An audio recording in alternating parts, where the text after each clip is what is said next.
and welcome to an NTP film review. This is for the Oscar run. This is for the film up for Best Picture, Boss Nixon. Good evening. I shall resign the presidency at noon tomorrow.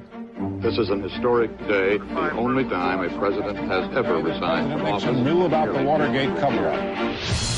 The man who has committed the greatest felony in American history will never stand trial. For you halfwits out there, Richard Nixon was the first ever president to step down in 1976. He stepped down because of something called the Watergate scandal.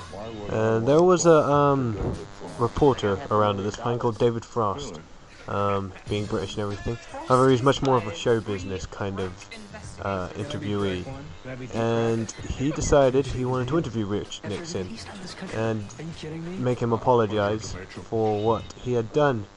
But this was not really the kind of interview that he would have had in mind. Richard Nixon's first one off. It's almost like Jonathan Ross trying to get George Bush to apologize for going to war with Iraq. It just was never going to happen.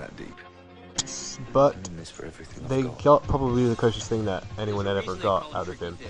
And they made a play of this. And I know it sounds dry, but that play was quite successful.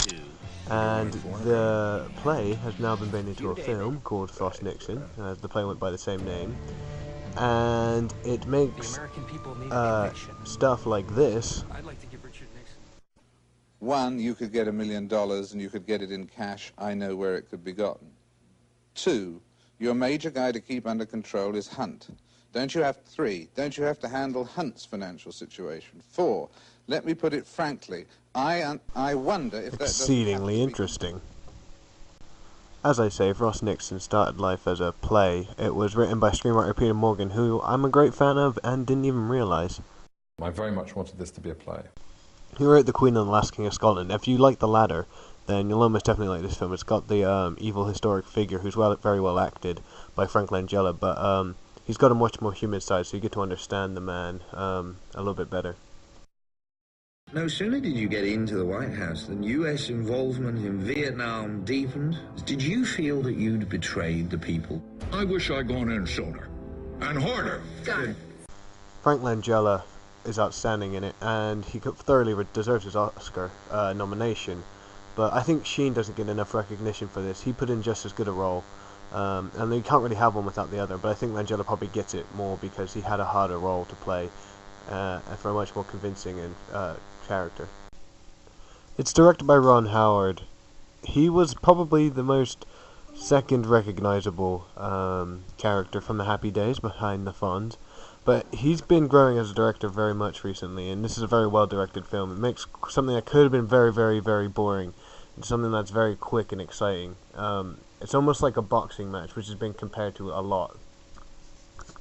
As for the score, it's done by Hans Zimmer, who has kind of won me over recently. I really didn't used to like him, and now he's kind of won me over from The Dark Knight, and he puts in a much different side of himself, a much more subtle soundtrack in for this one, but it completely conveys the excellently paced film. You know, it's a funny thing that I've never been challenged to a duel before. No holds barred, eh? No holds barred. As for its chances at an Oscar, I'm gonna say it's probably not gonna win the Oscar for Best Film, even though I very much enjoyed it. Probably because it lacks a depth and story somewhere. It's pretty much any underdog film you've ever seen. It runs by almost exact same formula as any sports film, like a child sports film you'll ever see, where it's like the fat team end up beating the crazy really good team. But I'd want it to win, but I can't see it doing it.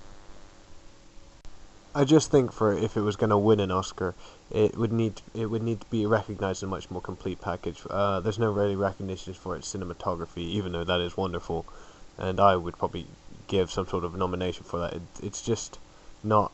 It's not something that splurts at you, that like, hey, look at me, which I think is a credit to it. But there you go. But yeah, and it people might see it as really good directing and really good performances, but just not a complete package, even though I think it's just a lot more subtle than other films.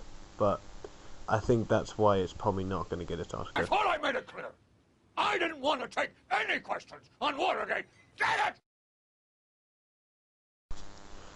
But as I say, it's a fantastic film. If you have the chance, I'd definitely go see it. It's probably one of my favorite films out of all the nominations for the best film that I've seen.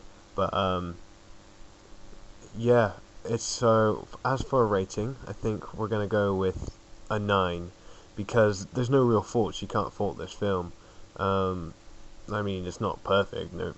There's hardly any films that I would say are perfect, but it's just got so much going on for it. It's got the direction's awesome. Some of the shots in it are brilliant. It really conveys the TV in it. You can just see the emotions, which is also a credit to the performance of the actors, Frank Langella and Sheen.